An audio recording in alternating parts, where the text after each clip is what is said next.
नमस्कार दोस्तों, मेरे चैनल भक्ति भाव टीवी में आपका स्वागत है। तो दोस्तों, आज की इस वीडियो में मैं आपको सुनाने वाली हूँ वराह अवतार कथा।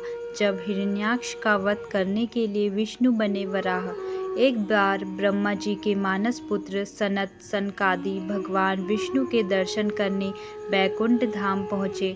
वैकुंठ में विष्णु धाम के द्वार पर भगवान के दो पार्षद जय विजय द्वारपाल के रूप में बैठे थे। इन दिगंबर साधुओं को देखकर पहले तो उन्हें हंसी आ गई, फिर पूछा, आप लोग कौन हैं? ऐसे नंग धड़ंग यहाँ कहाँ चले आ रहे हैं? उनकी बात का सनत ने बुरा नहीं माना, क्योंकि ये द्वारपाल थे और बिना पूरी जांच पड़ताल के कैसे अंदर जाने देते। अपनी वेशभूषा पर उनके हंसने का भी बुरा नहीं माना, क्योंकि वैकुंठ जैसे वैभवशाली परिवेश में ऐसे साधुओं का क्या काम। उनके प्रश्नों का उत्तर देते हुए उन्होंने कहा, हम सनत कुमार भगवान विष्णु के दर्शन करना चाहते हैं। हम सदा इसी रूप में रहते हैं, इसीलिए हमें अंदर जाने दो। मगर जय विजय नामक द्वारपालों ने सनत सनकादि को अंदर नहीं जाने दिया। इससे ऋषियों को क्रोध आ गया कि इन द्वारपालों को इतनी भी समझ नहीं कि ऋषियों साधुओं के साथ कैसा व्यवहार करना चाहिए। क्रोध में उन्होंने श्राप देते हुए कहा, तुम दोनों ने देवों के साथ रहकर भी दैत्यों जैसा व्यवहार किया है, इसीलिए अगले जन्म में तुम दोनों दैत्य कुल में जन्म लोगे। द्वार पर इस विवाद को सुनकर भगवान विष्णु स्वयं बाहर आ गए और सनत सनकादि को आदर से अंदर जाने को कहा। उधर जय विजय को दुखी देख भगवान विष्णु ने कारण पूछा तो उन्होंने अपने श्राप की बात बताई। भगवान विष्णु ने कहा, उदंडता का फल तो तुम्हें भोगना ही पड़ेगा। असुर कुल में तुम्हारा अगला जन्म अवश्य होगा। इतनी चिंता मत करो, तुम मेरे पार्षद हो, इसीलिए इसका पुण्य भी मिलेगा। मेरे द्वारा ही तुम्हें दैत्य योनि से मुक्ति मिलेगी। सनत सनकादि भगवान के दर्शन कर चले गए। जय विजय की मृत्यु होने पर उनका जन्म कश्यप ऋषि की पत्नी दिति के गर्भ से हुआ। दिति दैत्य कुलों की माता थी, अतः उसके गर्भ से जन्म लेने वाले जय विजय का नाम इस जन्म में हिरण्याक्ष और हिरण्यकश्यप हुआ। उन दोनों में प्रबल आसुरी शक्ति थी। उन्होंने अपने उत्पात द्वारा आसुरी शक्ति के बल पर आसुरी राज्य स्थापित किया। उन्होंने देवलोक पर भी आक्रमण कर देवताओं को भी त्रस्त कर रखा था।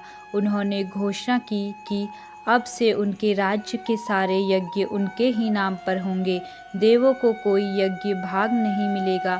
किसी भी देवी देवता या ईश्वर की पूजा आराधना के बजाय उनकी ही पूजा होगी। देवगण कभी यहाँ पहुँच ही न सके, इसीलिए मैं पृथ्वी को ही पाताल में पहुँचा देता हूँ। यह निश्चय कर हिरण्याक्ष आसुरी शक्ति के बल पर पृथ्वी को रसातल में ले गया। इससे सारे ब्रह्मांड में उथल पुथल मच गई। सृष्टि का नियम भंग होने लगा। चतुर्दिक हाहाकार मच गया। ऋषियों मुनियों तथा देवताओं ने मिलकर विष्णु से प्रार्थना की, भगवान देखिए, इन दो महापराक्रमी असुरों ने क्या किया। देवताओं का यज्ञ भंग छीना, पूजा पाठ धार्मिक कर्मकांड समाप्त किए और अब तो समस्त भूमंडल को ही रसातल में ले गए। उठिए, कुछ करिए। ब्रह्मा की सृष्टि में बड़ा व्यवधान उपस्थित हो गया।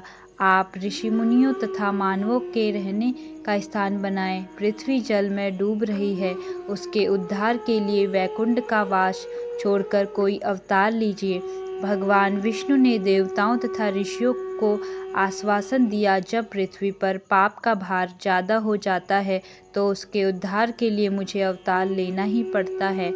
आप लोग निश्चित होकर जाइए, मैं कुछ करता हूँ।